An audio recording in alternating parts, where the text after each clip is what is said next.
Ang aming nakita, ang aming narinig, ang aming ibinabalita sa Pilipinas at sa buong mundo.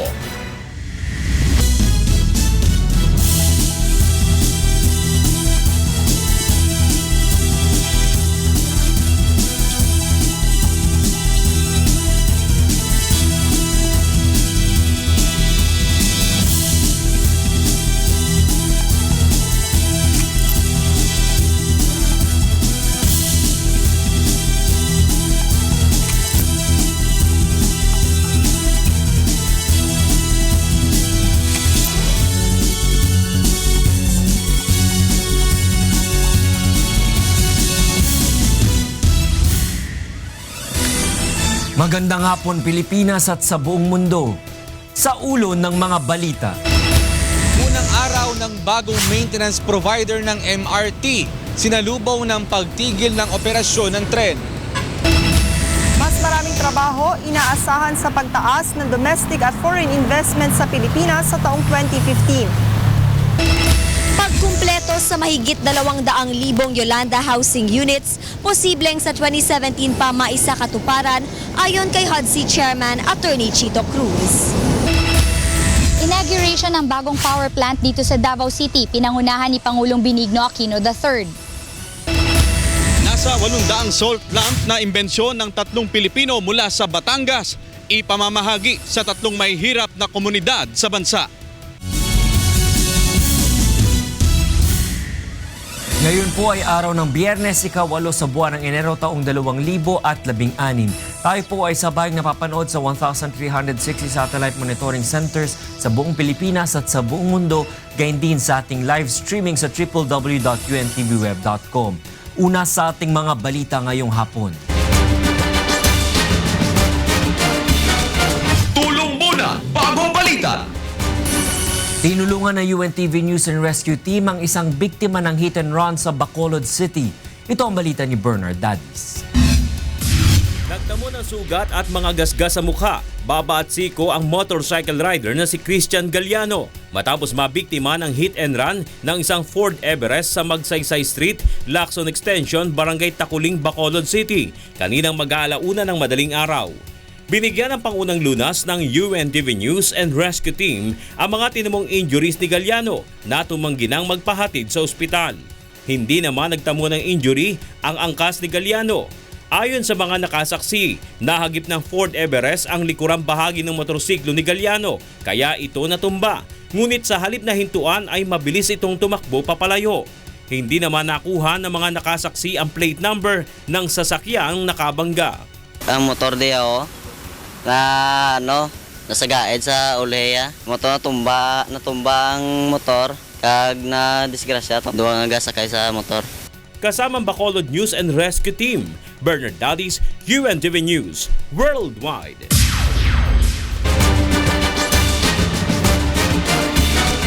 Tulong muna bago balita!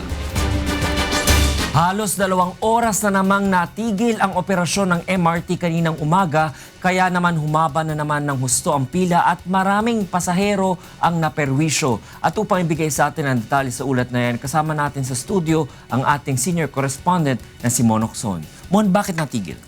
Ito nangyari, Attorney Reg, nagkaroon ng short circuit dun sa signaling system at ito kasing signaling system ang masasabi natin protection ng tren. Pag wala yung signaling system, mahihirapan ang komunikasyon sa mga tren. So pag yan ang nagka-problema, talagang ginagawa, tigil ang operasyon. So nangyari kanina, hindi lang north to show, gaya nung nakita natin sa ilang mga tweets kanina, no? Kasi may mga tweets din. Ang kinonfirma ni GM Buenafe, yung MRT General Manager, buong line mismo ng MRT ang hindi nag-ooperate for 2 hours. So kung iisipin mo lang na 2 oras siya hindi nag-ooperate, sa 300,000 na mga pasahero everyday na sumasakay, talagang naging problema yan. At ang di pa maganda dyan, ito yung Buena Mano na sinalubong ng bagong maintenance provider ng MRT na ngayon din ay epektibo na sila na nag-ooperate. Pero bago yan, ipakinggan muna natin itong mga naging pahayag ng ilan sa mga commuters na namblema kanina sa operasyon ng MRT. Patay na naman, yari na naman ang trabaho. Late na naman. Ganun po talaga. Wala tayong nagagawa.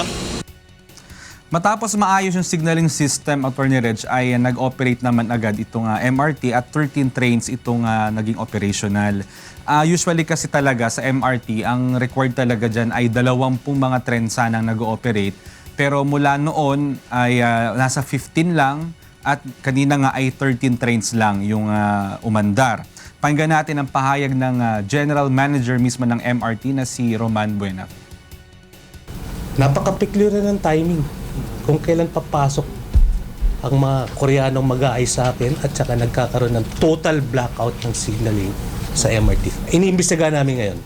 So nagkapirmahan na nga nung isang araw itong DOTC at ang joint venture ng Korean-Filipino na kumpanya na mangangalaga dito sa maintenance provider ng MRT taliwas dun sa mga lumabas sa mga pahayagan. Ito kasing mga nakaraang araw, kahapon, Attorney Reg, may lumabas sa isang newspaper na sinasabi, ito daw Korean company nag-back out. So syempre lahat kami na nakabit sa transport medyo na-alarm, bakit nag-back out? So kanina kinlaro yan ng DOTC, walang ganung pangyayari. Hindi nag-back out, nagkaroon lang daw ng language barrier. Kasi ang Korean, medyo alam natin na medyo hirap sila dun sa pag-English. At medyo yung kontrata kasi nakasulat in full English, so parang nagkaroon na konting problema doon. So na-i-award yung long-term maintenance contract dun sa Busan Transportation Corporation, Edison Development and Construction, Tramat Mercantile at Castan Corporation. Itong bagong maintenance provider, Attorney Jay, magkakaroon ng 3 taong kontrata, gaya nung nauna, upang mabigyan ng sapat na panahon na makabili ng spare parts. Ayon sa MRT management, ang pinaka-problema talaga daw ng MRT ay ang spare parts. Kasi dun sa mga nakaraang mga maintenance provider, hindi sila nakakabili ng spare parts. At kung may problema sa makina, o-orderin pa yan, napakatagal na panahon bago dumating. Kaya itong bagong pasok na maintenance provider ay makapag-provide daw ng mga bagong spare parts. Kabilang sa kontrata yung general overhaul ng lahat ng mga tren at yung sinasabing pagpapalit nga ng system. So itetest nila lahat yan para makita kung magiging maayos nga itong takbo ng MRT. Isang bagong trend din yung dumating nung nakaraang December at makukumpleto yan ngayong darating na February para makumpleto yung set na 3 at maituring na to na talagang trend na tatakbo by early March. So yun ang inaasahan natin. Pakinggan natin itong pahayag nga ni DOTC Secretary Jun Abaya. So papatakbuhin namin to comply with the testing. Again, just to, we expect one more in January, another in February. So it is the February delivery that will make the first set na 3. Ayan, Attorney Reg. Mohon unang katanungan, could this have been prevented na kung meron talaga nagme-maintain for the past few weeks itong mga MRT? Tama doon. Tama ka doon. Kaya lang ang problema talaga is, inamin naman nila kanina, medyo namumblema rin sila doon sa pinalitan.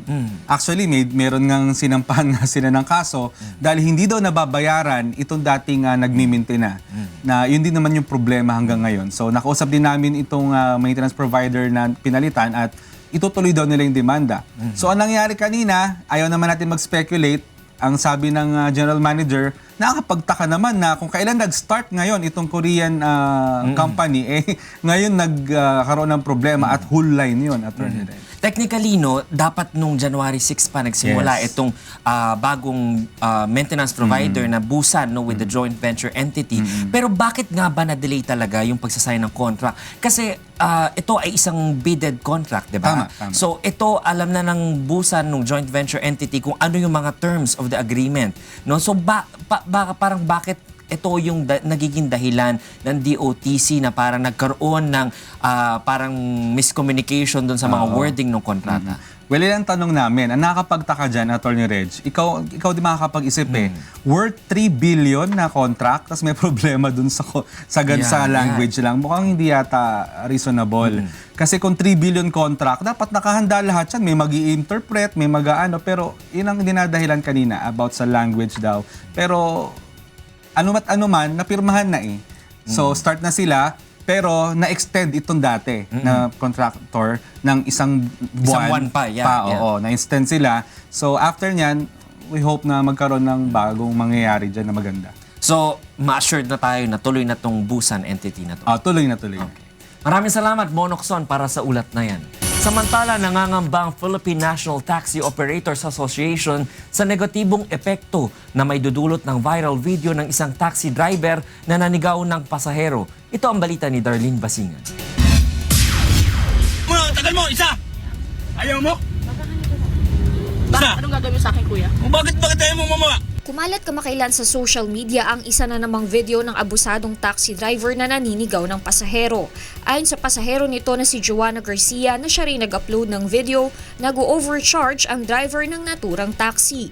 Bunsod nito, nagpahayag na ng pagkabahala ang Philippine National Taxi Operators Association sa dumaraming bilang ng mga abusado at bastos na taxi driver. Ayon sa presidente nitong si Attorney Bong Suntay, hindi lang sa driver nagkakaroon ng epekto ang mga ganitong pangyayari kundi maging sa operasyon ng mga taxi.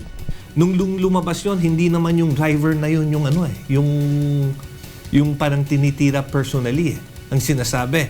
Oh, may experience din akong ganyan sa taxi, kaya huwag kayo sasakay ng taxi, which is totally unfair.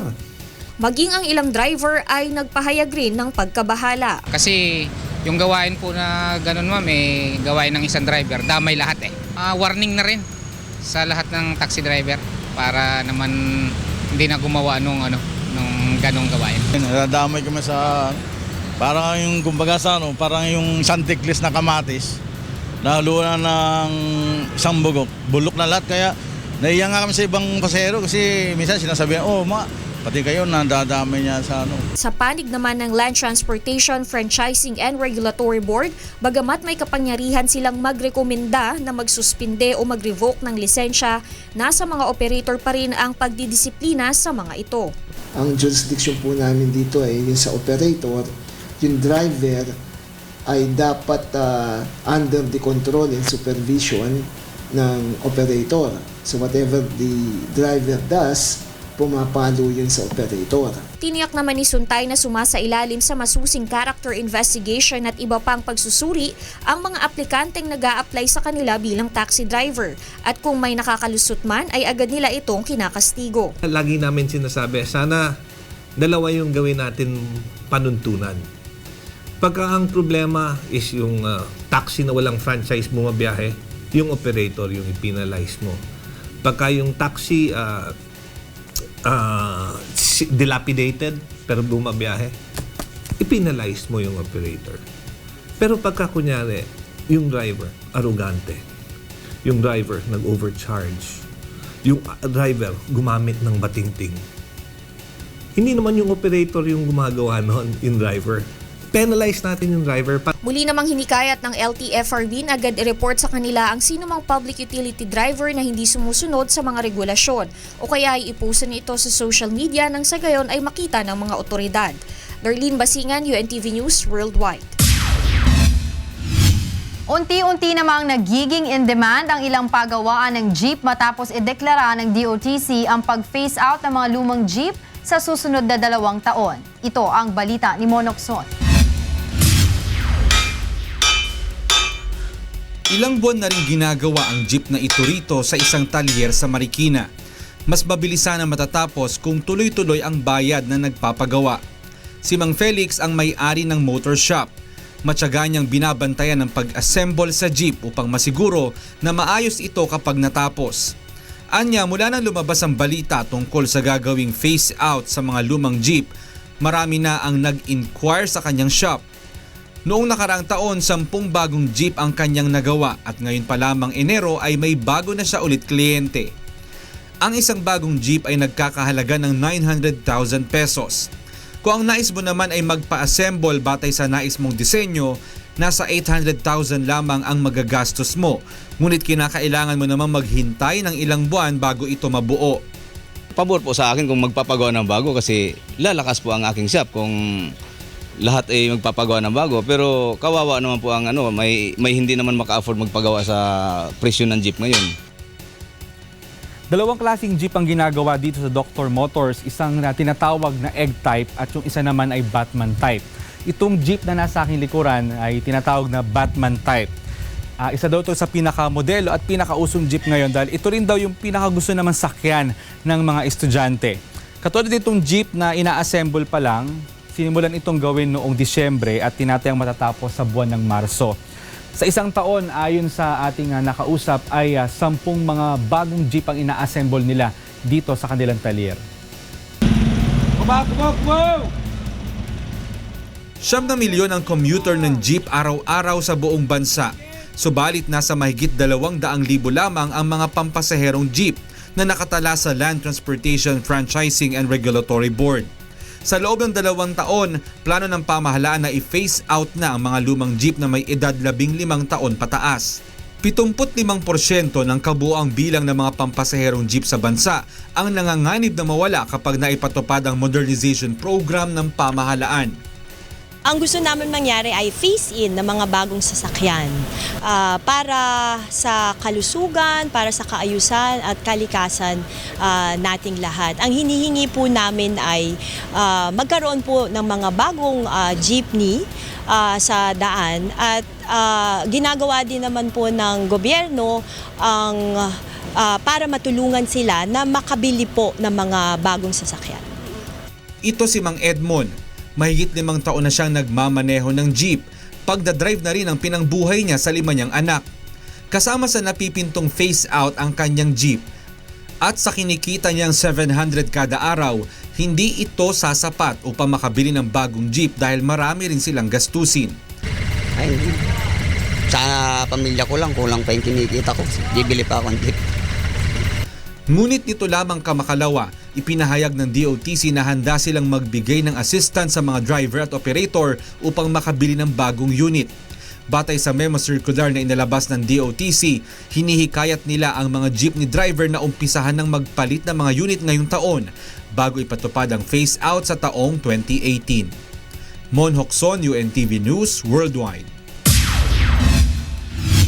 Sa iba pang balita, tumaas ng 3% ang pumasok na foreign at domestic investment sa bansa sa taong 2015. Ito ang balita ni Joan Nano. Umabot sa kabuuang 366 billion pesos ang kabuuang domestic at foreign investment na pumasok sa Pilipinas sa taong 2015. Mas mataas ito ng 3% kung ikukumpara sa nakuhang investment ng bansa noong 2014 na umabot lamang sa 354 billion pesos. Ayon sa Department of Trade and Industry, malaking bahagi ng naturang pagtaas ay mula sa malalaking power projects na nakapagtala ng 246.42 billion pesos. Ilan sa mga ito ang Olympia Violago Water and Power Limited Company, San Buenaventura Power Limited Company, Semirara Mining Corporation at iba pang mga kumpanya. Bukod sa mga energy-related projects, malaki rin ang naging kontribusyon ng manufacturing industry sa paglago ng investment noong 2015. Sa tala ng DTI, umabot sa 27.1 billion pesos ang nakuhang kapital mula sa manufacturing companies. Habang nasa 44.95 billion pesos naman ang kabuuang foreign investment na pumasok sa bansa noong nakaraang taon. Ngunit batay sa pag-aaral ng Philippine Economic Zone Authority na isa sa mga sangay ng DTI, mas malaki pa ang posibleng nakuhang investment ng bansa kung maiibsa na sana ang problema ng port congestion. And exports slightly down at minus 0.55, but please note that these figures on exports and deployment are as of October because we're still collating from the companies their reports. So I think if it were not for the still some effects of the port congestion and also the chemicals concerns, this would have even been better. The importation of chemicals was one of the problems that we had to tackle late during the year. Sa oras na maging fully operational na ang mga naturang investments, ayon sa DTI, posible itong makalikha ng mahigit sa 58,000 mga trabaho para sa mga Pilipino. May ilang naniniwala na malaking tulong sa pag-unlad ang pagkakaroon ng mataas na investment. Ngunit para sa ilang pangkaraniwang manggagawa ay wala naman itong magiging epekto. Sana naman yung pumasok na yun ay makatulong din sa mga nakatapagtapos sa pag-aaral at hindi naman masyadong nasasabi na siyempre nababalita na walang mga trabaho, yung mga nakapagtapos sa pag-aaral. Baka sa mga professional investment, hindi ba para sa mga mahihirap? Positibo naman ang DTI na magtutuloy-tuloy ang magandang performance ng investment sa bansa at inaasahang tataas pa ngayong 2016. We expect for next year, very conservatively, we're targeting, because we'll still have our workshop, targeting 555 for next year. Joan Nano, UNTV News, Worldwide. Tatlong mahihirap na komunidad sa bansa ang unang pinagkalooban na nasa 800 salt lamp na imbensyon ng 3 Pilipino. Ito ang balita ni Sherwin Kulubong. With some salt water, the device that you've set up can provide, am I right, about 8 hours of lighting? Sino nga ba ang makakalimot sa tagpong ito nila Engineer Aisa Miheno, Alibaba CEO Jack Ma at US President Barack Obama noong nakarang APEC Summit sa bansa.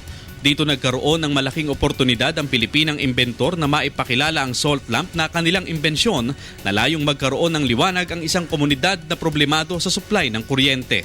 Ngayon naman ay masayang ibinalita ni Engineer Aisa Miheno na sa second quarter ng taon ay nakatakda silang mamahagi ng nasa 800 salt lamp sa 3 mahihirap na komunidad sa bansa.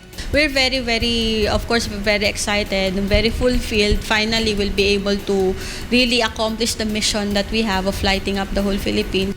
Kabilang narito ang Barangay Bulalakaw sa Oriental Mindoro, Barangay Gabi sa Isla de Gigantes Sur at sa Barangay Buscalan Tinglayan sa Kalinga Province na nagbigay inspirasyon kay Miheno upang gumawa ng salt lamp. Bigyan namin ng libre yung aming 3 sinusuportahan na communities. So ngayon, Barangay Gabi has about 590 households. Tinglayan, we're giving out 100 units for testing, and then Barangay Bulalakaw also 100 units. So that's about 790 units for free. Sa ngayon ay patuloy ang isinasagawang mass production ng salt lamp sa Binyan, Laguna. Hindi naman pinangalanan ni Miheno ang manufacturer, ngunit tiniyak nito na ito ay Pilipino. Siniguro din ng Filipina inventor na hindi tataas sa 500 piso ang magiging presyo ng salt lamp paglabas sa merkado. One of our mission actually is to build like or have something like a flagship product for the Philippines. So inuuna po namin muna yung Philippines before scaling. Of course, eventually we will scale globally. Pero we want na yung tatak ng product na yun, may isip nila pag nakita nila yung product na yun, this is made from the Philippines. Samantala hanggang ngayon ay hinihintay pa ni Miheno at mga kasama nitong inventor ang tugon ng DOST upang mapabilang sila sa programa ng ahensya na Technology Innovation and Commercialization Program. Mula rito sa Batangas, Sherwin Kulubong, UNTV News Worldwide. Humihingi naman ng tulong ang mga residente sa Huban, Sorsogon sa Bicol na nasiraan ng bahay dahil sa Bagyo Nona. Dahil hanggang ngayon, wala pa rin silang maayos na natutuluyan 1 buwan makalipas ang pananalasa ng bagyo. Ito ang balita ni Alan Manansala.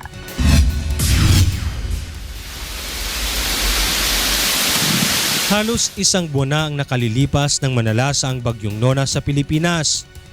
Isa ang probinsya ng Sorsogon sa mga nakaranas ng matinding hagupit ng nasabing bagyo.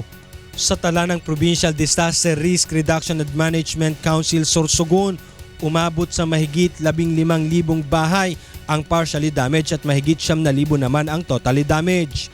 Isa na rito si Mang Larry Espinita ng Barangay Calajao, Huban, Sorsogon. Hanggang ngayon ay problema ni Mang Larry ang pambili ng bubong sa kanyang tinatayong bahay dahil winasak ng Bagyong Nona ang kanyang kubo. Sa ngayon, pansamantalang nanunuluyan si Mang Larry at ang kanyang asawa kasama ang 6 na anak sa isang maliit na kubo mula sa pinagtagpi-tagping lumang yero at karton na may bubong lamang ng dahon ng niyog. Sobrang init sa araw at lamig naman sa gabi ang tinitiis ng pamilya. Ngunit wala silang magawa dahil kapos sila sa pangtustos upang matapos ang kanilang ginagawang kubo. Sa ngayon, tanging paggawa ng walis tingting ang pinagkukunan nila ng panggastos sa pang-araw-araw na pangangailangan na ibibenta nila ng 10 piso ang isang walis tingting. Kaya naman, si Mang Larry ay humihingi na ng tulong sa lokal na pamahalaan upang may maipambubong man lamang sa kanilang bahay. Gusto ko man sana ko matabangan man ko tabi kami kay wala pa kami matuturugan na wala pang balay. Ayon kay Mang Larry, 1 beses pa lamang sila naaabutan ng tulong mula sa pamahalaan. Isang beses lang po, bigas lang po ang binigay sa amin, 1 kilo. Wala na. Humihingi naman ng pasensya ang PDRRMC Sorsogon dahil medyo natatagalan sila sa pag-abot sa mga nasalanta ng Bagyong Nona. Ito ay dahil may kailangan pang proseso na kailangang pagdaanan. Yung mga naman pong mga nasalanta na kailangan po talaga ng yung mga bahay na ang sinasabi nyo nga po totally damaged or partially damaged, meron po tayo mga assistance na ibibigay sa kanila, pero po may proseso tayong dapat sundin. Ayon kay Ariel Doctama, tagapagsalita ng PDRRMC Sorsogon, may nakalaang tulong ng mga materyales tulad ng yero, kahoy at pako para sa mga kagaya ni Mang Larry na totally damaged ang bahay. Samantalang relief packs para naman sa partially damaged. Kailangan lamang mapatunayan ng mga residente na ang bahay nila ay nasira ng Bagyong Nona. Saka naman magsasagawa ng background investigation ng PDRRMC sa mga apektadong pamilya. Sa taya ng PDRRMC, posibleng maghintay pa ng 1 buwan si Mang Larry bago siya maabutan ng tulong mula sa lokal na pamahalaan. Alan Manansala, UNTV News, Worldwide. Susunod sa ito ang balita. Magbawas ng 1 bilyong piso sa 2016 budget para sa RH Law, hindi katanggap-tanggap ayon kina Senators Pia Cayetano at Miriam Santiago. Mga paninirang puri sa social media ngayong halalan, handang imbestigahan ng PNP Anti-Cybercrime Group.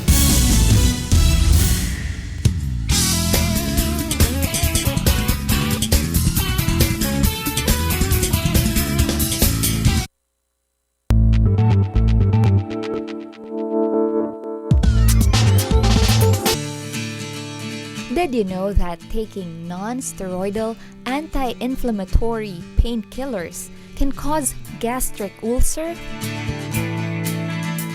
Stress, smoking, and drinking alcohol can also contribute of acquiring this condition. Get your full dose of how to lower the risk of having gastric ulcer while giving you a glimpse of the latest on endoscopy from the expert, Doctors on TV, this Sunday, 7 in the morning.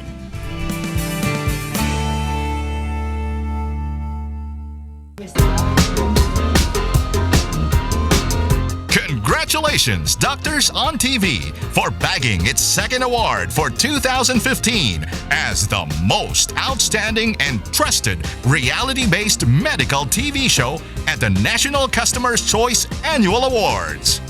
Doctors on TV was also lauded as the top reality-based medical TV show at the Philippine Top Choice Awards for Excellence earlier in 2015 for its unwavering commitment to provide medical advice and assistance to the public. You can be assured that Doctors on TV will be continuing to be delivering high-quality medical information and education to the public. To God be the glory!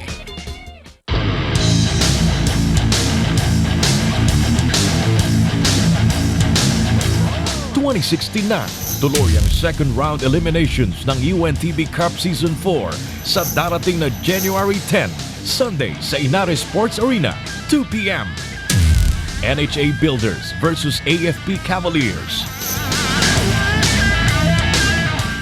Tibay Brothers versus Bautista Zuniga Connection. High scoring, high intensity matchup. Sa second game, MMDA Black Wolves versus Senate Defenders.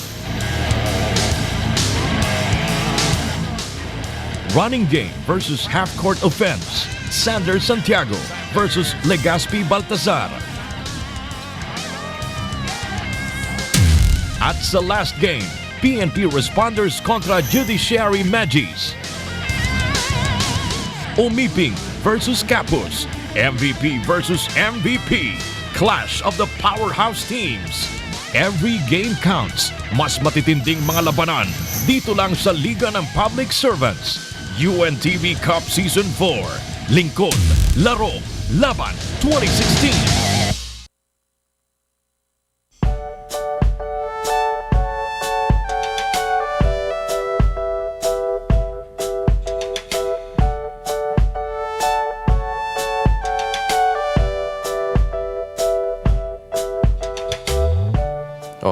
Ano meron? Ganda yata ng ngiti mo, ha? Wala po, kuya. Wala. Ano yan, love letter?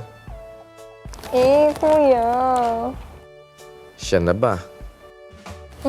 Opo. Kilatisin mo munang mabuti. Puso? At isip.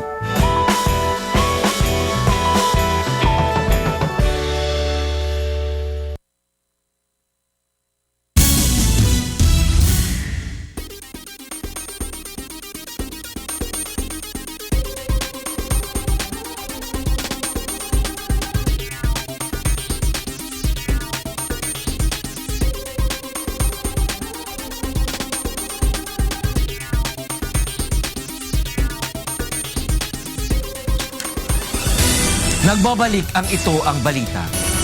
Ipinahayag ni Pangulong Benigno Aquino III na hindi aalisin sa tungkulin si Department of Transportation and Communications o DOTC Secretary Joseph Emilio Abaya. Si Pangulong Aquino ay nagtungo sa Davao City kaninang umaga upang pangunahan ang inauguration ng bagong power plant. Ito ang balita ni Joey Domingo. Pinasinayaan ang bagong 300-megawatt Davao Baseload Power Plant dito sa Davao City, partikular sa Barangay Binugaw, Davao del Sur, sa pangunguna ni Pangulong Benigno Aquino III. Sinabi ni Mr. Eramon Aboitiz, CEO ng Aboitiz Power Plant, na ang inisyatibong ito ay bilang pagtugon sa problema sa enerhiya ng Mindanao. This facility will serve the areas of Davao, Caraga, Cotabato, Sultan Kudarat, Sarangani, and parts of Bukidnon, Misamis, and the Zamboanga Peninsula. We hope that the supply of much-needed electricity will help Mindanao sustain its economic growth and fulfill its potential. Hindi naman nakadalo sa okasyon si Acting Davao City Mayor Paulo Duterte. Sa halip ay ipinadala nito ang kanyang tagapagsalita na si Councilor Carlo S. Bello. Ayon naman kay Pangulong Benigno Aquino III, sagot sa problema ng Mindanao sa enerhiya ang power plant na ito. Rest assured, we will fulfill our promise to leave Mindanao in a better situation. We will maintain our steadfast commitment to peace. We will continue to focus the national coffers towards infrastructure development. Samantala, ipinahayag naman ni Pangulong Aquino na hindi aalisin sa tungkulin si Department of Transportation and Communications Secretary Joseph Emilio Abaya. Matatandaang nasangkot ang DOTC Secretary June Abaya sa iba't ibang kontrobersiya tungkol sa iba't ibang usapin tungkol sa transportasyon, partikular sa LRT. Yung Busan will take over the maintenance aspect completely. So hindi tama yung nawala ng maintenance. There was never, Secretary Abaya insists, there was never a moment that MRT3 did not have a maintenance provider. Pahayag naman ng Pangulo ukol sa panawagan ni Senator Grace Poe na tanggalin sa serbisyo ang DOTC Secretary. Baka dapat tanongin si Senator Poe since I'm not authorized to be her spokesperson. Sinabi ng Pangulo na ginampanan ni Abaya ang kanyang tungkulin at walang dahilan para ito ay tanggalin. Mula dito sa Davao City, Joey Domingo, UNTV News Worldwide. Hindi naman matanggap ni Senador Pia Cayetano na binawasan ng 1 bilyong piso ang budget ng Department of Health o DOH para sa Reproductive Health Law. Inisa-isa naman ni Senate Committee on Finance Chair, Senador Loren Legarda, kung saan ni-realign ang nasabing pondo. Ito ang balita ni Brian De Paz. Dismayado ang kapwa RH Law principal author na sina Senador Pia Cayetano at Miriam Defensor Santiago na binawasan ng 1 bilyong piso ang 2016 budget ng Department of Health para sa Reproductive Health Law. Mula sa original na proposal budget na 3.27 billion ay naging 2.27 billion na lang ito sa 2016. Partikular na binawasan ang alokasyon para sa contraceptives. Ikinagulat ni Senador Pia ang pagbawas ng 1 bilyon sa RH Law. Anya hindi ito katanggap-tanggap. Dapat pinagbibigay alam muna ng Senate Committee on Finance Chairperson sa kanila ang anumang gagawing amendments sa budget. Para naman kay Senador Santiago, di katanggap-tanggap na ang Kongreso na nagtaguyod ng RH Law mula 2012 ay tila winawalang saysayang batas.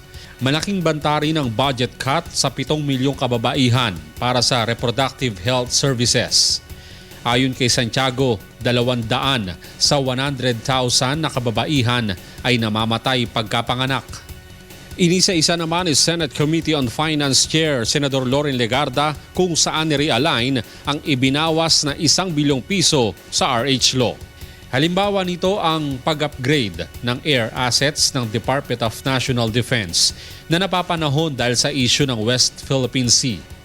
Bahagi rin ng 1 bilyong piso ay nagamit sa pagtaas ng budget ng State Universities and Colleges o SUC. Napunta rin ang ilang bahagi ng budget ay na-realign para sa DOH sa health facilities at medical assistance para sa indigent patients. Ayon kay Senador Legarda, ang desisyon sa pagbawas ng 1 bilyong piso sa budget ng RH Law ay bunga ng pag-assess sa programa nito. Lumalabas na noong June 2015 sa 3.27 billion pesos na budget ng DOH sa RH Law ay nasa 955 million lang ang nagamit o 29%. Sa nalalabing-6 na buwan ng 2015 ay may 2.3 billion pesos o 71% pa ang hindi nagagamit na pondo. Ibig sabihin ang hindi nagamit na pondo noong 2015 para sa RH Law ay maaari pang magamit para sa taong ito. At ayon sa batas, maaaring mag-augment ang mga ahensya ng pamahalaan ng kanilang deficient items mula sa kanilang savings. Ayon kay Health Secretary Janet Garin, inabisuhan sila sa BICAM na binawasan ang DOH budget para sa RH Law. We really had it in our budget.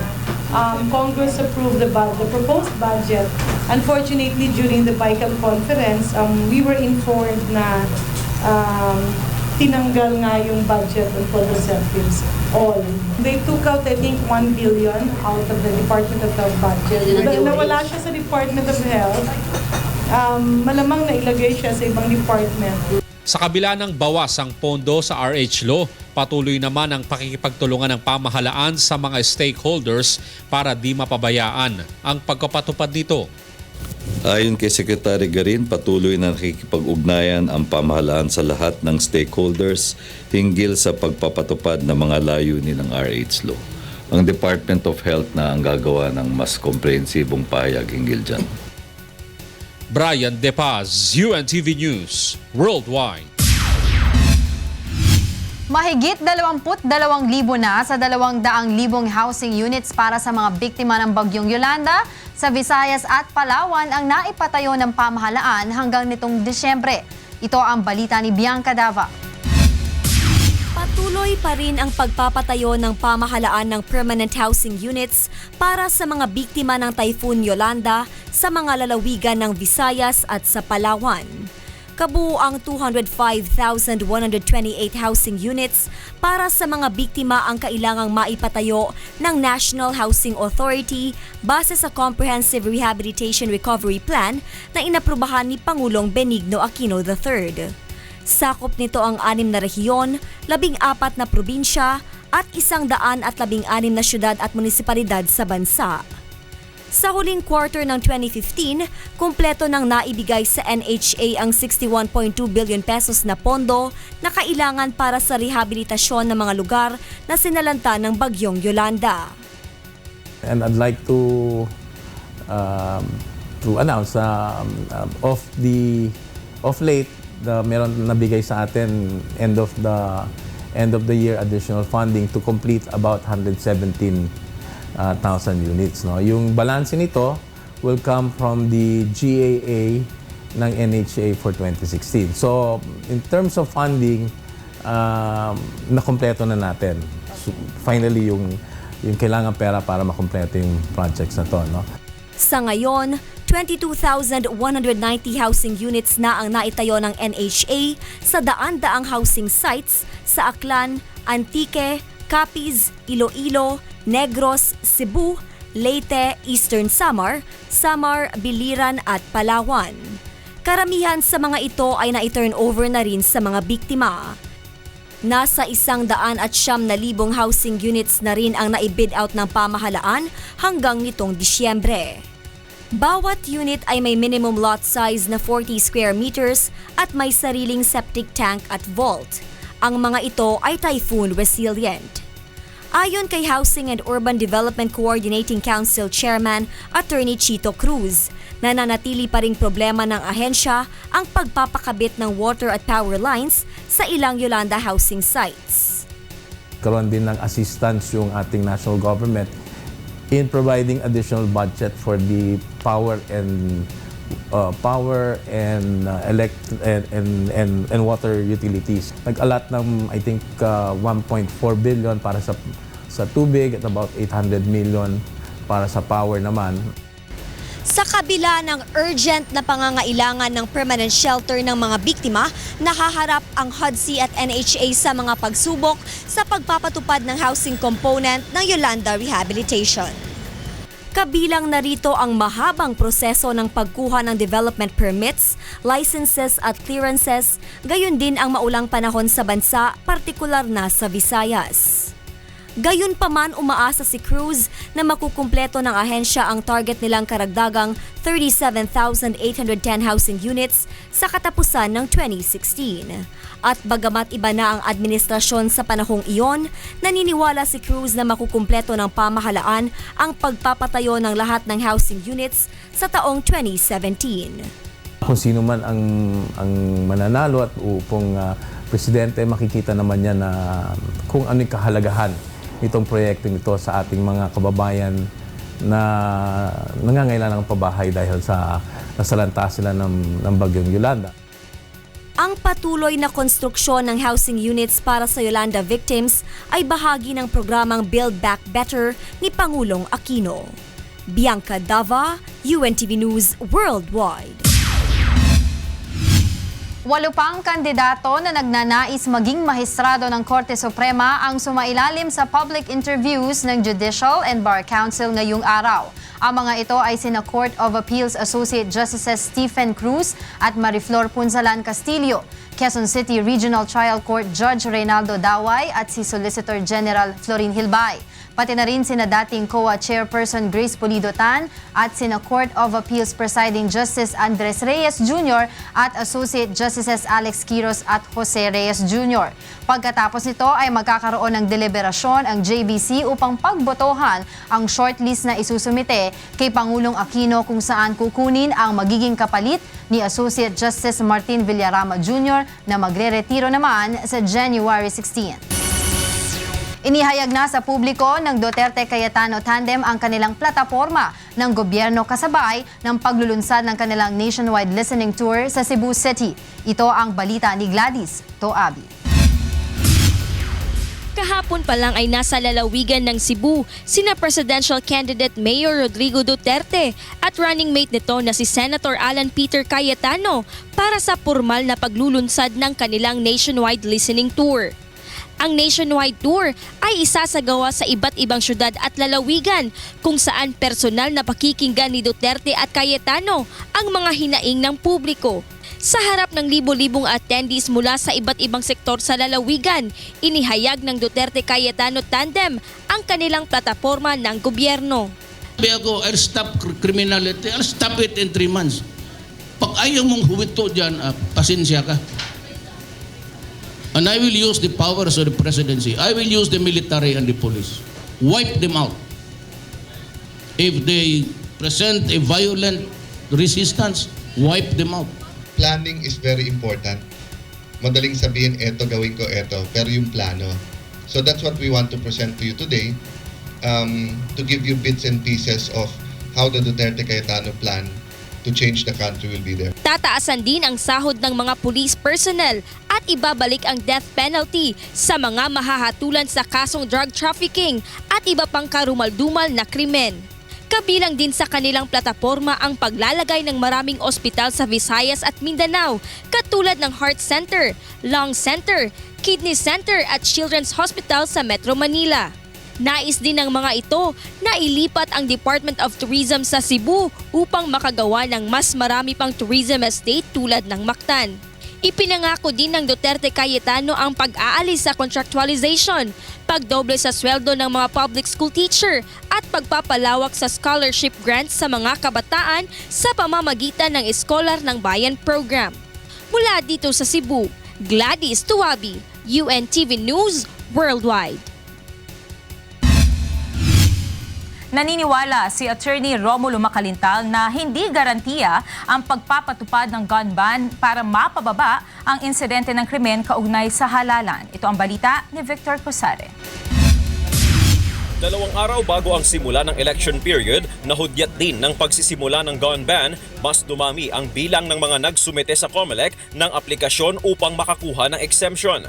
Batay sa Resolution number 10015 ng poll body, simula January 10 hanggang June 8, bawal ang pagdadala ng baril ng sinuman liban kung binigyan ng Certificate of Authority ng COMELEC. Kahit pinapayagan na magdala ng baril ang presidente, vice-presidente, miyembro ng Kongreso na hindi kandidato, miyembro ng gabinete, mga mahistrado, law enforcers at iba pa, pati mga cashiers at disbursing officers na nagdadala ng malaking halaga ng salapi, kailangan pa rin nilang kumuha ng Certificate of Authority galing sa komisyon. Ang mga miyembro ng Philippine National Police, Armed Forces of the Philippines at iba pang law enforcement body ay maaaring magdala ng baril kung sila ay naka-duty. Kailangang naka-uniforme at nakikitang malinaw ang pangalan at serial number. Bawal sa panahon ng election period ang pagkuha ng bodyguards o security personnel liban na lamang kung may pahintulot ng COMELEC. Ipinagbabawal din ang transport at delivery ng baril at ammunition na hindi otorisado ng poll body. Suspindido rin sa mga panahong ito ang lahat ng permit to carry firearms outside of residence, letter order at mission order galing sa AFP o PNP. Ngunit para sa isang election lawyer, hindi garantiya ang implementasyon ng gun ban upang mapababa o mabawasan ang bilang ng mga election-related violence. Ayon kay Attorney Romulo Macalintal, mas dapat pagtuunan ng pansin ng COMELEC ay ang pagkumpiska sa mga nakakalat na unlicensed o hindi lisensyadong baril. Wala namang tao o walang kriminal na gagamit ng licensed firearms in the commission of crimes.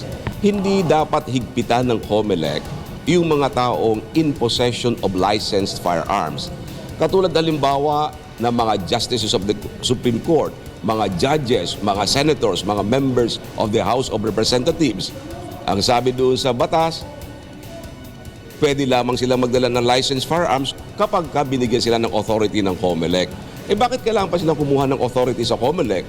Bakit yung mga hindi lisensyado, wala naman silang authority sa COMELEC pero hindi nagagampanan ng COMELEC o ng ating mga proper agencies na yung mga yan ay ipagbawal o hindi magamit. Ayon kay Macalintal, dapat pag-aralan ng Kongreso kung talagang epektibo sa pagsugpo ng krimen ang implementasyon ng gun ban sa panahon ng halalan. Giit ni Macalintal, kung matatanggal ang pagpapatupad ng gun ban, mas maitutuon ng COMELEC ang panahon at resources sa ibang aspeto ng paghahanda sa halalan. Victor Cosare, UNTV News, Worldwide. Samantala, handa ang Philippine National Police Anti-Cybercrime Group na imbestigahan ang mga paninirang puri na ipinupost sa internet laban sa sino mang kandidato sakaling may magreklamo nito. Ito ang balita ni Lea Ilagan. Hindi makalulusot sa Philippine National Police Anti-Cybercrime Group ang mga netizens na nagpo-post ng mga irresponsableng impormasyon, video at larawan na nakasisira sa imahe ng isang tao. Ayon kay PNP-ACG spokesperson, Police Superintendent J. Guillermo, handa nila itong imbestigahan kung may complainant na dudulog sa kanilang tanggapan. Kasi meron tayong violation ng online libel. Kasi violation yan eh. So as long as na, sabi nga, ang batas kasi natin, as long as na may nasaktan, pwede siya magreklamo. Sinabi pa ng opisyal na inaasahan na nila ang siraan sa pagitan ng mga kandidato at supporters ng mga ito sa social media lalo na at nalalapit na ang halalan. Subalit babala ni Colonel Guillermo, may kakayahan ng ACG na kilalanin o i-trace ang nag-post ng mga mapanirang impormasyon. Ito'y kahit na itago ng uploader ang kanyang tunay na pagkakakilanlan. So meron kasi siyang fingerprint. So whenever kung saan siya man nakakontak, mayroong kumbaga may maiiwan na information. Yeah. So sa lahat ng ginagamit nating digital equipment ay mayroong digital fingerprint yan. Dagdag nito, hindi lamang ang uploader ang responsable sa mga mapanirang impormasyon o video, kundi maging ang nag-share nito. If we are able to trace kung saan ba yung source niyan, we can file a case against this person. Sabi ko, if someone was affected on the information that you are uploading on the internet, syempre, violation niya ng constitutional right ng isang tao. Aniya, nasa 4 na taon at 2 buwan hanggang 8 taon na pagkakakulong ang parusa sa sinumang mapatutunayan nagkasala sa online libel base sa Republic Act 10175 o Cybercrime Prevention Act. Kaya naman, paalala ng tagapagsalita ng Anti-Cybercrime Group, maging responsable sa mga ipinupost na impormasyon, video at pictures at siguruhing walang masasaktan upang hindi maireklamo at masampahan ng kaso. Leia Ilagan, UNTV News, Worldwide. Kinukumpirma na ng Office of the Presidential Advisor on the Peace Process at Armed Forces of the Philippines ang umano'y pagtitipon ng mga miyembro ng Moro National Liberation Front o MNLF sa Sulu. Ito ang balita ni Dante Amento. Pinawi ng mga otoridad ang pangamba ng mga residente sa Zamboanga City hinggil sa pagpasok ng ilang miyembro ng Moro National Liberation Front sa syudad. Sinasabing 40 miyembro ng MNLF mula sa Sarangani Province ang dumaan sa syudad kahapon upang tumuloy sa Indanan Sulu para sa kanilang National Parliamentarian Meeting na nagsimula ngayong araw at tatagal hanggang sa 16 ng Enero. Agad namang sumulat ang lokal na pamahalaan ng Zamboanga City sa Office of the Presidential Advisor on the Peace Process o OPAP upang ipagbigay alam ang ginawang pagpasok ng mga ito sa lungsod. Ayon kay Zamboanga City Mayor Beng Climaco, kinukumpirma na ng OPAP ang nasabing pagpupulong katuwang ang Armed Forces of the Philippines. I've written to the OPAP and Secretary Deles submitted a letter for me. They are validating the issue of the MNLF gathering in Sulu. But as far as the city of Zamboanga is concerned, the police, military authorities as well as the barangays have been informed that the MNLF are passing through Zamboanga City with their main intention of going to Indanan. Samantala, mas hinigpitan naman ngayon ng AFP at PNP ang seguridad na ipinatutupad sa mga entry at exit points sa lungsod. Ayon sa alkalde, malaya namang dumaan ang mga MNLF sa lungsod, huwag lamang magtatangkang lumabag sa However, any violations of the laws, rules, and regulations of the city, these persons, like any other persons that are violating laws, will be apprehended by the police. Batas. Sa ngayon, wala pa ring intelligence report ang lokal na pamahalaan kung kasama sa pagpupulong ng MNLF ang founding chairman nito na si Nur Miswari na siyang itinuturong utak ng naganap na Zamboanga Siege. Mula Zamboanga City, Dante Amento, UNTV News, Worldwide. Positibo naman ang pananaw ng Armed Forces of the Philippines o AFP na kayang supilin ng local insurgencies ngayong 2016 at magtatagumpay ang pamahalaan sa pagkamit ng pangmatagalang kapayapaan sa bansa. Ito ang balita ni Rosa Licos. Higit 4 na dekada na ang armadong pakikipaglaban sa pamahalaan ng Communist Party of the Philippines, New People's Army at National Democratic Front. 30 taon na rin ang nakakalipas mula ng tangkain ng pamahalaan sa pamamagitan ng dating Pangulong Corazon Aquino na makipag-usaping pangkapayapaan sa mga rebelde. Huli namang nagkaroon ng pag-usad sa formal peace talks sa ilalim ng administrasyon ni Pangulong Benigno Aquino III noong 2011. Sa pagtaya ng Armed Forces, kulang 4,000 pa ang puwersa ng CPP, NPA, NDF sa bansa, bagaman marami na ang sumuko at nahuling mga rebelde. Pangunahing layunin ng Internal Peace and Security Plan bayanihan ng Armed Forces of the Philippines na masupil ang local insurgencies at matamo ang pangmatagalang kapayapaan sa bawat lugar sa bansa. Sa kulang 1 taon, desidido ang Department of National Defense at hukbong sandatahang lakas ng Pilipinas na maabot ang target ng programang ito ngayong 2016. Yung ating IPSP bayanihan, kailangan pagpatuloy natin upang sa ganun ay ma-accomplish natin yung mission nating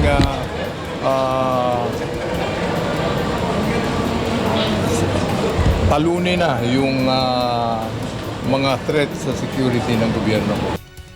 We already have declared 64 provinces to be peaceful and ready for further development. So what is left is 12 more provinces. And that is our goal, that this year we will be able to declare the remaining 12 provinces to be declared as peaceful and ready for further development. Dagdag pa ng hepe ng AFP, pangmatagalang misyon nito ng mga tauhan ng militar at pagpipilitan nilang ma-accomplish ang target ayon sa deadline. That is our aim, and that was my challenge to our commanders. Because as I said yesterday, this has been set and had been included as one of our strategic objectives when the Armed Forces of the Philippines crafted yung IPSP Bayanihan way back in 2010. Rosa Licos, UNTV News, Worldwide.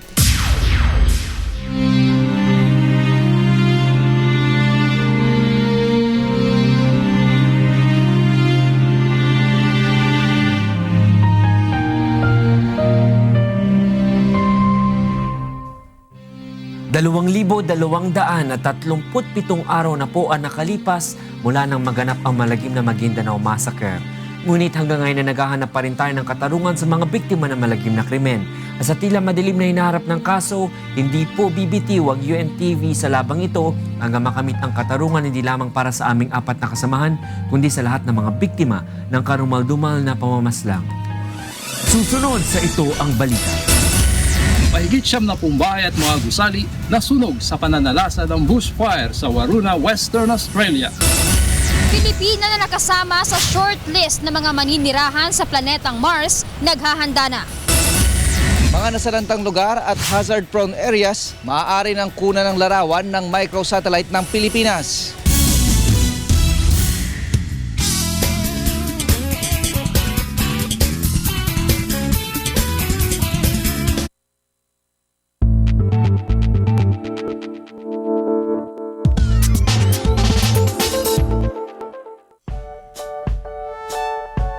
Luma na? Opo, Tay. Alam mo, kung pipili ka ng kapalit niyan, dapat yung mas matibay. Yung maaasahan mo, umulan man o umaraw. Pero di ba, Tay, pare-pareho lang po yung mga sapatos? Hindi, anak. Pare-pareho man silang pangsapin ng paa. Magkakaiba ng katangian ng mga yan. Kaya nga dapat, matuto kang pumili.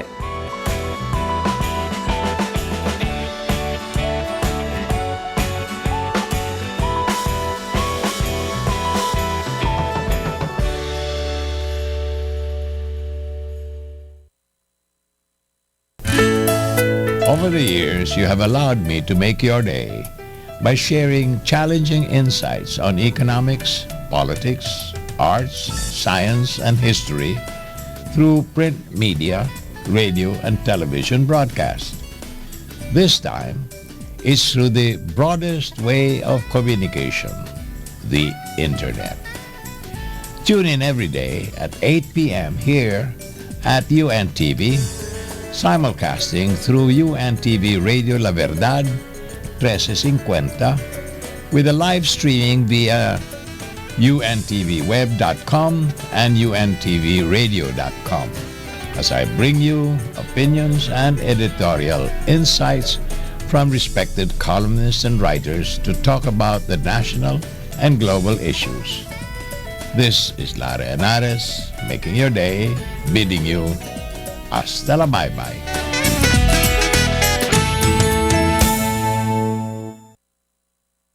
May pagkakataon na old age doesn't matter pagdating sa paghahanap buhay. Hindi po talaga hadlang ang edad dahil nasa iyo yun eh. Kung ang iniisip mo yung pagsisikap at gustong mabuhay, wala pong hadlang eh. Ay kung ngayon lang kaya kong magtulak ng kariton, magtutulak ako ng kariton para mabuhay kami. Nararamdaman ko po kasi sa katawan ko, kaya ko pa na gumawa. Parang ayokong masayang yung panahon na pwede pa akong kumita sa hanap buhay ko. Kung kaya rin lang naman natin, gawin natin ang ating magagawa. Total mayroon naman tayong aral na hindi ka naman makakagawa kung hindi ka naman niya tutulungan gumawa. Tulad ng mga nakilala nating lolo at lola na sa pananampalataya sa Panginoon humuhugot ng lakas upang makapagpatuloy sa buhay.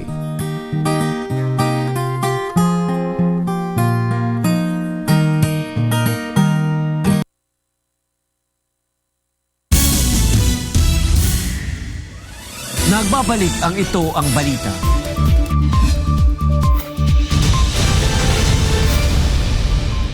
Alamin natin ang latest sa lagay ng panahon mula kay Ray Pelayo na nasa UNTV Weather Center. Ray, kamusta ang weather natin ngayong weekend? Magandang gabi, Ton Reggie, sa ating mga kasambahay. Generally fair ang ating weather sa ating weekend. Meron lamang mga chance na magkakaroon din ng isolated thunderstorms, lalo na sa eastern part ng ating bansa. Pero itong amihan natin o yung northeast monsoon ay patuloy na iiral hanggang sa weekend natin. At next week, maaaring ito ay muling humina, Ton Reggie. Sige Ray, ibigay mo ng kabuuan lagay ng panahon sa Magdamag. Narito po maglagay ng panahon sa mga susunod na oras. Yung pong Northern Luzon ay apektado pa rin po nitong northeast monsoon o yung amihan. At sa forecast po ng Pag-asa, ang area po ng Cagayan Valley makakaranas po ng mahinang mga pag-ulan. Samantalang yung area po ng Cordillera at Ilocos, meron din po mga pag-ambon na mararanasan. Fair weather po tayo sa area ng Metro Manila at nalabing bahagi ng Luzon. At magkakaroon lamang po ng paminsan-minsang mga isolated thunderstorms sa ilang lugar po sa Luzon. Pero ang gale warning po ng Pag-asa ay nakataas po dyan sa may northern seaboards ng Northern Luzon. Delikado na pumalaot lalo na yung mga sakyang pangisda at maliit na sakyang pandagat dahil po sa taas ng mga pag-along maaaring umabot sa 4.5 meters. Sa temperatura naman po, Science Garden sa Quezon City, bukas maaari pong maitala ang 31 degrees Celsius. Hindi po sa may area ng Puerto Princesa City sa Palawan. Samantalang Tuigaraw 30, sa Baguio po is 14 to 22 degrees Celsius. Ang Visayas po ay partly cloudy to cloudy skies at magkakaroon din po ng papulupulong pagulan, pagkidlat at pagkulog. Sa Iloilo City, maaari pong maitala ang temperaturang 31 degrees Celsius, ganyan din sa Metro Cebu and Tacloban City hanggang 30 degrees Celsius. Mindanao po bahagyang maulap hanggang sa maulap din ang papawarin at magkakaroon din po ng isolated thunderstorms. Sa Cagayan de Oro City, maaari pong maitala ang temperaturang 30 degrees Celsius, 33 sa Metro Davao and Zamboanga City hanggang 34 degrees Celsius. Ang ating pong sunrise, 6:23 a.m. atin naman pong sunset, 5:42 p.m. Yan ang ating ulat panahon. Umulan man po't umaraw, huwag nating kalilimutang pasalamatan ang Diyos na lumalang. Balik sa inyo dyan sa studio. Maraming salamat Ray Pelayo mula sa ating UNTV Weather Center. Samantala, magagamit din sa pagmomonitor sa West Philippine Sea ang bagong microsatellite ng Pilipinas na magagamit ngayong taon. Nagbabalik si Ray Pelayo. Uumpisahan na ang proseso upang makarating sa kalawakan ang microsatellite ng Pilipinas. Ito ang Diwata 1 na inaasahang magagamit ng Pilipinas at iikot sa mundo simula sa Abril. Mula sa isang laboratory sa Japan ay ipapasa ito sa Japan Space Agency na siya namang magdadala sa National Aeronautics and Space Administration o NASA upang isabay ito sa rocket na magdadala naman sa International Space Station. Pinagtulong-tulungan itong buuin ng 7 Pinoy scholars sa loob ng isang taon. Ayon sa DOST, 12 hanggang 18 buwan magagamit ang satellite na dadaan sa Pilipinas ng 2 beses sa loob ng isang araw. Sinlaki lamang ito ng isang balikbayan box na may 4 na kamera. Kaya nitong kunan at bigyan ng detalye ang isang bagay na may laking 3 metro.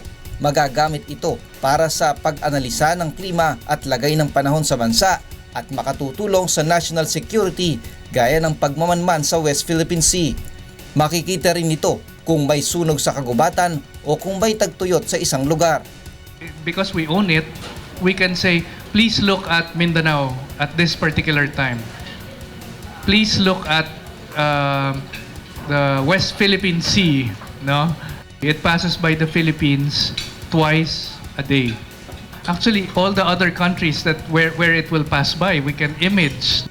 Nagkakahalaga ang buong programa ng 800 milyong piso kasama na ang ground receiving station na nakapwesto sa Subic. Ayon sa DOST, makatitipid na dito ang pamahalaan kumpara sa ginagastos kung bibili ng produkto ng isang satellite.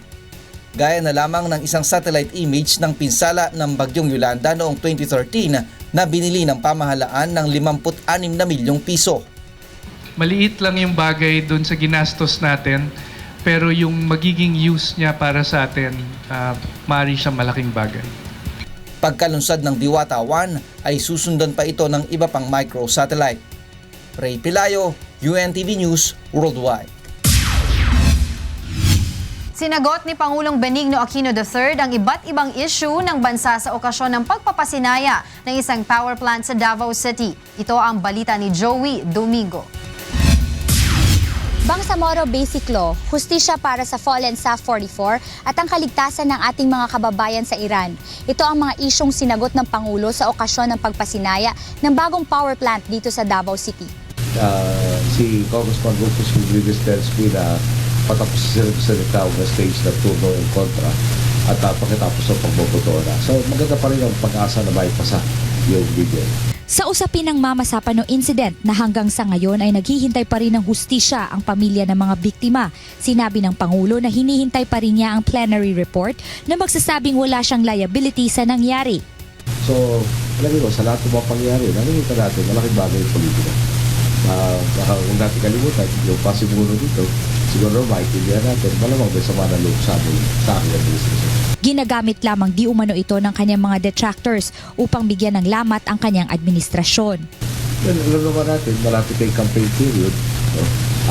Sa ating mga katunggali, nakita nila na ito yung parang pinakamatigat na dapat sa akin sa Galahoy na mahala. Siguro sinusubukan nila samantalahin na naman yung pagkakataon. Dagdag pa ng Pangulo, kaarawan ng kanyang namayapang ina sa ika-25 ng Enero na siya ring anibersaryo ng SAF Fallen 44. Simboliko na tatanggapin niya ang mga panggigipit at pagdidiin sa kanya. Tungkol naman sa kaguluhan sa Iran, tiniyak ng Pangulo na may contingency plan ang pamahalaan upang mailikas ang mga kababayan nating naninirahan at naghahanap buhay roon kung sakaling mangangailangan ng tulong ang mga ito. So lahat itong mga embahada natin sa gitna silangan, yung nireview ulit yung kanilang mga contingency plans. Pero isa sa unang ko pinagutos, siguraduhin natin yung mga organisasyon nakatulong natin kung sakasakaling ilikas yung mga kababayan natin, up-to-date yung contacts. Ayon sa Pangulo, pagsisikapan niyang matugunan at matapos ang mga isyong kinakaharap ng kanyang administrasyon bago pa matapos ang kanyang termino. Mula dito sa Davao City, Joey Domingo, UNTV News Worldwide.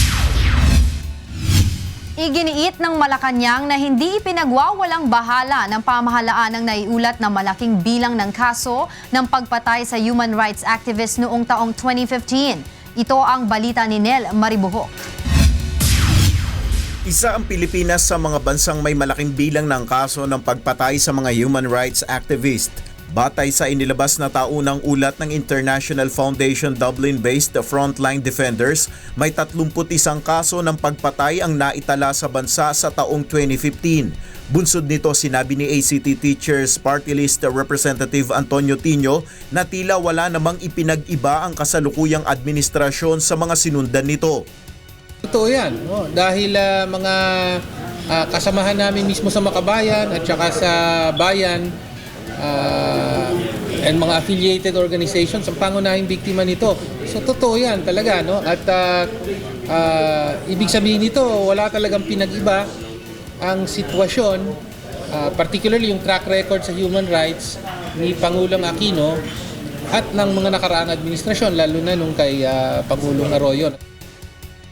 Ngunit ayon sa Malacanang, hindi naman nila ipinagwawalang bahala ang naturang ulat at patuloy naman ang ginagawang mandato ng Commission on Human Rights upang matutukan ang mga naiuulat na pagpaslang sa mga human rights activist. Patuloy na tinutukoy ng Commission on Human Rights ang mga naiulat na karahasan at insidente ng pagpaslang laban sa mga kinikilalang tagapagtaguyod ng human rights. Bukod dito, ayon sa Malacanang, ilang mahalagang hakbang na ang ginawa ng Administrasyong Aquino upang maitaguyod ang karapatang pantao. Kabilang dito ang pagbubuo ng isang Human Rights Victims Claims Board upang bigyan ng karampatang kompensasyon ang mga naging biktima sa panahon ng martial law. Ayon naman sa pahayag ng Commission on Human Rights Chairperson Jose Luis Gascon, mahalaga sa pamahalaan na pakinggan ang ulat na ito mula sa mga human rights organization at maituring na isang seryosong bagay na dapat mapagtuunan ng pansin. Sa kabila nito, ayon sa CHR, susuriin muna nilang mabuti ang inilabas na ulat na ito. Nel Maribuhok, UNTV News Worldwide. Itinanggi ng inirereklamong opisyal ng PNP Aviation Security Group na hiningan nila ng pera ang Amerikanong si Lane Michael White matapos itong mahulihan ng bala sa kanyang bagahe sa NAIA. Ito ang balita ni Roderick Mendoza. Humarap na sa preliminary investigation ng DOJ ang inirereklamong opisyal ng PNP Aviation Security Group na si Police Chief Inspector Adriano Junio. Nagsumite ito ng kanyang counter-affidavit sa reklamong robbery, extortion at graft na isinampa ng Amerikanong si Lane Michael White. Inaakusahan ang opisyal at 3 pang tauhan ng airport police ng tangkang paghingi ng pera kapalit ng pag-urong ng demanda kay White matapos itong mahulihan ng bala sa kanyang bagahe sa NAIA. Bagay na maring itinanggi ng opisyal. Ako po, wala po kaming hiningi sa kanila, miski 5 po sir. Sinabi pa nito sa kanyang salaysay na posibleng nagkaroon ng kalituhan sa pagitan ng mga pulis at ng stepmother ni White na si Eloisa Zuleta tungkol sa 30,000 pesos na multa na inakala ni Zuleta na hinihingi ng mga pulis. Bukod dito, hindi rin umano matatawaran ang katapatan at integridad ng opisyal. Kasi ng July 18, 2012, he was awarded with medalya ng papuri dahil nakakuha siya ng Dunhill bag containing of 700,000 pesos and then sinauli ngayon. Yun lang naman po. So walang katotohanan po yung akusasyon sa kanya na nangutong siya or nag-extort siya. Pinagbigyan naman ng DOJ ang hiling na palugit ng iba pang tauhan ng PNP AVSI Group at ng Office for Transportation Security upang magsumite ng kanilang counter-affidavit. Ayon sa kanilang abogado, nitong Martes lamang nila nakuha ang kopya ng CCTV footage sa NAIA. Kailangan anya itong isama sa kontrasalaysay ng mga respondent dahil dito makikita kung ano talaga ang totoong nangyari sa paghuli kay White. To give due process on the part of the respondent, in-extend yung period, in fairness lang, di ba? To give us ample time. Itutuloy naman ng DOJ ang pagdinig sa reklamo sa January 18. Roderick Mendoza, UNTV News Worldwide.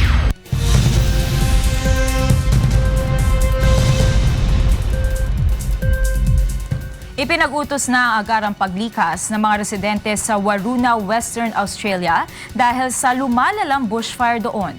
Samantala, isang lalaki na may dalang kutsilyo ang napatay ng mga pulis matapos itong tangkaing pumasok sa loob ng isang police station sa Paris. Yan at iba pang balitang abroad sa ulat ni Robert De La Peña.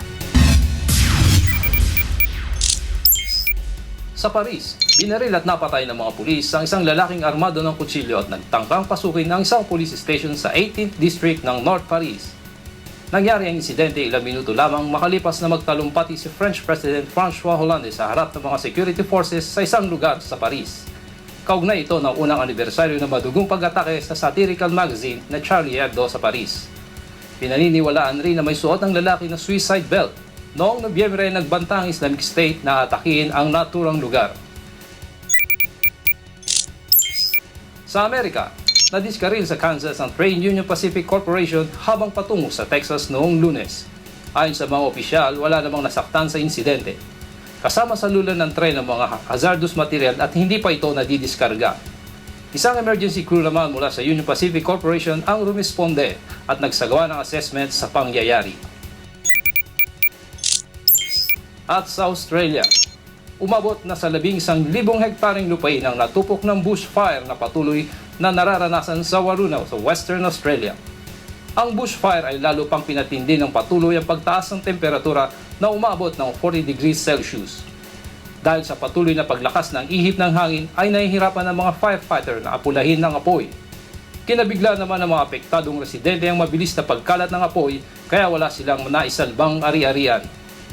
But it appears that we've lost around 95 houses, a number of structures within the town site, including some of the historical buildings, the workshops, some factories, and an impact at 70% on the demountable component of the local school. Also losses to post offices, adjacent stores, and our own bushfire fire station infrastructure. Samantala, mayroon ng 200 firefighters, 25 trucks, 5 bulldozer at 3 loaders ang ground support na nakaantabay sa lugar. Sa ngayon ay wala pang napapaulot na namatay, ngunit may mga ilang isinugod sa ospital dahil sa tinamong injury bunsod ng bushfire. Mula rito sa Perth, Western Australia, Robert De La Peña, UNTV News Worldwide.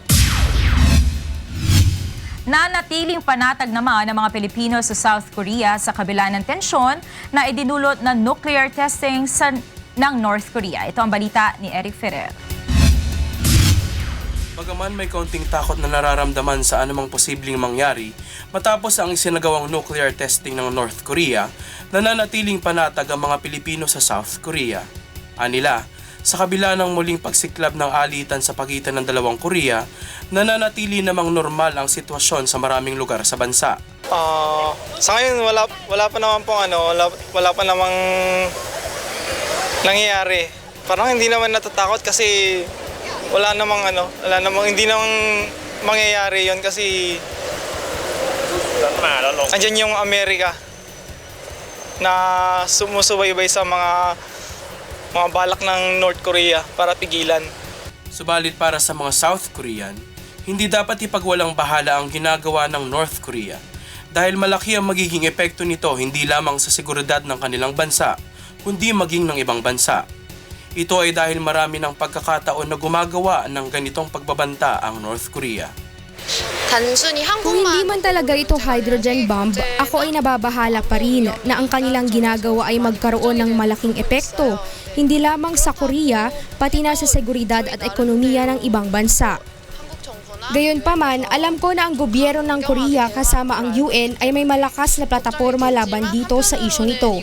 Kahit na nababahala ako, alam ko na maayos ito sa tamang paraan. Sa ngayon, patuloy na inaalam ng South Korean government at ng Amerika kung totoong hydrogen bomb nga ang pinasabog ng North Korea noong Miyerkules. Ayon sa mga eksperto, ang hydrogen bomb ang pinakamalakas na uri na sandatang nuklear na naimbento ng tao sa ngayon.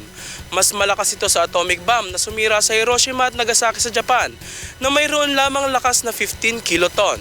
Ang lakas ng isang H-bomb ay umaabot sa nakamamanghang 50 megaton at kayang maglabas ng init na hanggang 6,000 times kaysa init ng araw. Mula rito sa Seoul, South Korea, Eric Ferrer, UNTV News Worldwide. Alamin naman natin ang mga balita sa entertainment kasama si Talia Via.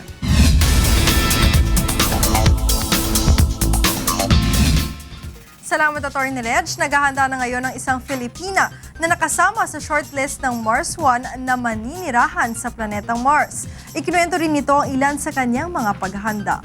Ito ang balita ni Grace Cassie. Hindi makapaniwala ang dugong Filipino na si Jamie Del Rosario na kasama siya sa pinagpipilian ng Mars One organization na manirahan sa planetang Mars. Ito'y matapos siyang makapasa sa psychological, mental at physical test na isinagawa ng organisasyon bilang paghahanda sakaling siya ay isa sa mapili. Ang Mars One ay isang non-profit foundation na nakabase sa the Netherlands na nais gawing permanent human settlement ang Mars sa taong 2027. Ang founder at chief executive officer nito ay si Bas Lansdorp. Taong 2011 ang simula ni Lansdorp ang kanilang plano para sa pagpapadala ng tao sa Mars. Naniniwala ang 28 anyos na entrepreneur na malaki ang magagawa niya upang maisakatuparan ang layunin ng Mars One na i-preserve ang humanity sa naturang planeta. Si Jamie Del Rosario ay ipinanganak sa Fairview, Quezon City nang siya ay 10 taong gulang na nirahan at nag-aral na ito sa Amerika. Siya ngayon ang presidente at CEO ng International Metal Source na nakabase sa California. Ang kanyang kumpanya ay isa sa mga nagsusupply ng magagandang klase ng metal sa mga kumpanyang gumagawa ng spaceship. And we're all scared of death, right? Pero to me, that's at least you know when and where and how. It's hindi naman societal, di ba? Pero it's at least this is what you want to do and this is your dream. So I am convinced that, with my experience, background, and urging to learn every day, hopefully I will be chosen. Mula sa 200,000 applicants, 100 na lamang sila ngayon. Sa Setyembre, i-anunsyo ng Mars One ang 24 na napili nito mula sa 100 applicants upang sumailalim sa mas matindi pang training. Ayon kay Jamie, umaasa siyang makakasama siya sa mga mapipili. 4 na tao lamang ang opisyal na ipadadala ng Mars One organization sa Mars sa September 2022. Ang mga ito ay sasailalim muna sa 10 taong paghahanda dahil permanente na silang maninirahan doon at hindi na makakauwi pa sa mundo.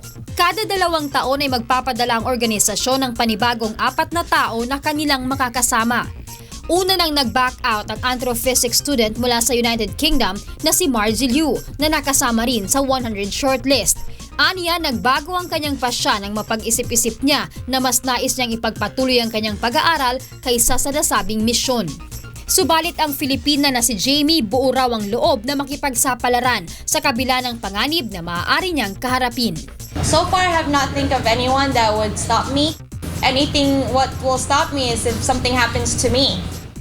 Grace Casin, UNTV News, Worldwide. Sa mga gustong maglibang, subukan ninyo ang go-kart at ATV rides na isang adventure park sa Danasan, Cebu. Ito ang balita ni Brian Evangelista.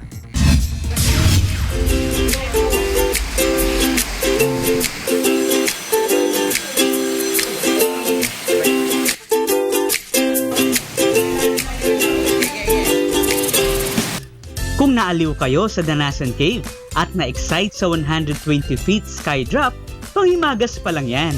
Dahil meron din silang falls kung saan pwedeng mag-rappel para masulit ang inyong nature trip. Maari ding subukan mag-wakeboarding kung saan hihilayin ka ng cable. Wow! Kaya naman sinikap naming makatayo sa board kahit mukhang impossible. At sa mga gustong matutong mag-drive, huwag palalagpasin ang kanilang all-terrain vehicle o ATV upang malibot ang Danasan Adventure Park. Kaya tayo layo-layo tag mga gaganon, mga 30 minutos na tundagan, adisi ta makabalik kung may ta mo da, pero dili ta may mo dala, mo abot ko sa kauras. Medyo challenging nga lang ang dadaanan ng ATV dahil sadyang maputik, pero tiyak magugustuhan lalo ng buong barkada.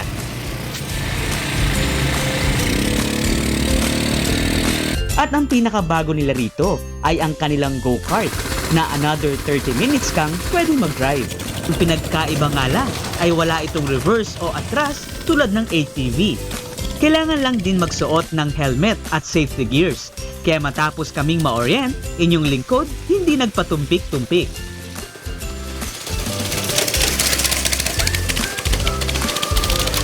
Grabe ang go-kart dito. Makapigil hininga. Dahil ang bilis ng takbo nito. Pero kailangan lang talaga sundin natin ang sinabi ni Kuya Daniel na mata sa kalsada, kamay sa manibela. Mahigit 100 ektarya ang Danasan Adventure Park. Kaya sa lawak nito, one-stop shop para sa nature lover at adventurer. Mula rito sa Cebu, Brian Evangelista, UNTV News, Worldwide. At yan ang ating mga balita sa entertainment ngayong gabi. Ako po si Talia Javier. Balik sa inyo, Atty. Reg. Maraming salamat, Talia, at happy weekend sa inyong lahat. At yan ang naging kabuuan ng ating balitaan ngayong gabi. Ito ang balitang hindi dinagdagan at hindi binawasan. Aming inilahad ng buong katapatan kung paano namin nasaksihan. Kayo'y makapagtitiwala ng aming nakita at narinig ang aming ibinabalita. Magandang gabi.